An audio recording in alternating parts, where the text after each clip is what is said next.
කොහොමද ඔයාලට ආදරෙන් පිළිගන්නවා අයුරි කිචන් YouTube channel එකට. ඉස්සෙල්ලාම මම සමාව වෙන්න කියලා ඉල්ලනවා. මම මේ දවස්වල අසනීප තත්ත්වෙන් ඉන්නේ. මගේ කටහඬ ටිකක් වෙනස් වෙන්න පුළුවන්. ඒකට මම ඔයගොල්ලන්ගෙන් සමාව ඉල්ලනවා. අද අපි බලමු මොනවද මං හදන්නේ කියලා. අද මම කජු මාළුවක් තමයි ඔයගලන්ට හදන විදිය පෙන්නන්නේ. පිටරටක ඉන්න කෙනෙකුට උනත් මේක හදන්න පුළුවන්. මම මේ කජු අරගෙන තියෙන්නේ වේලිච්ච කජු. ඒක මම දවස් එකහමාරක් විතර පෙඟෙන්න තිබ්බා.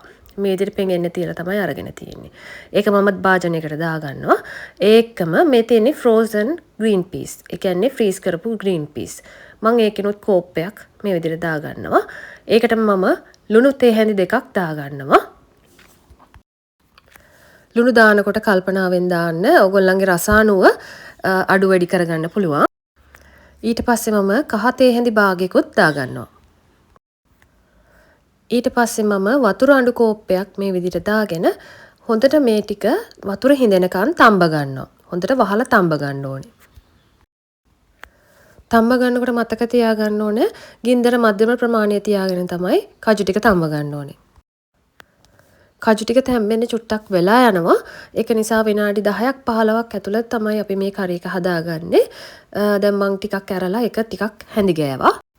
ඊට පස්සේ ආයේ ඒක තැම්බෙන්න තියලා තව විනාඩි 2-3කට පස්සේ මම මේකට දානවා ලූණු, අවමිරිස්, රම්පෙ, කරපිංචස්, සුදු ලූණු මේ සියලුම කලබනා දාලා ආයෙත් කලවම් කරලා ආයෙ මම ලිපේ තියාගෙන ආයෙ විනාඩි 5ක් විතර තැම්බෙන්න දෙනවා. හොඳට මතක තියාගන්න තම්බනකොට පියනකින් වහලා තමයි තම්බන්න ඕනේ. ලුණු අවමිරිස් ටික තව විනාඩි 2-3කින් මැලවිලාද කියලා බලන්න. ඊට පස්සේ අපිට දානවා උඹලකඩ ටිකක්, ඒ වගේම අමුණු 3-5 ගම් මිරිස් කුඩු දාලත් ඒකත් කලවම් කරලා තව විනාඩි 2-3ක් තම්බ ගන්න. වතුර ටික ගොඩක් හිඳෙනකන් තම්බ ගන්න ඕනේ. ඊට පස්සේ තමයි අපි උකු කිරි ටික දාන්න ඕනේ. ඔයගොල්ලන්ට පොල් කිරි තියෙනවා නම් පොල් කිරි දැම්මම නම් ගොඩක් රසයි. එහෙම නැත්නම් ෆ්‍රෙෂ් මිල්ක් උනත් දාන්න පුළුවන්, ප්‍රශ්නයක් නැහැ. මේ කජු ප්‍රමාණයට උකු පොල් කිරි කෝප්පයක් දැම්මම නම් ගොඩාක් ප්‍රමාණවත් වෙනවා. ඒ වගේම මේ කිරි ටිකත් අපි හොඳටම හිඳ ගන්න ඕනේ. ඒ කිරි ටික හිඳෙනකන් අපි වහලා ටිකක් වෙලා මේ කජු ටික තඹගමු. කජු එකේ උකු ගතිය වැඩි කරගන්න මම පොඩි ටිප් එකක් කියලා දෙන්නම්. කජු ටික තැම්බුණාට පස්සේ කජු කෑලි 2-3ක් අරගෙන හොඳට පොඩි කරලා ආයෙත් මේ කජු කරියට එකතු කරගන්න. මම ඒ කරන වීඩියෝ එක මගේ අතින් ඩිලීට් වෙලා තියෙනවා.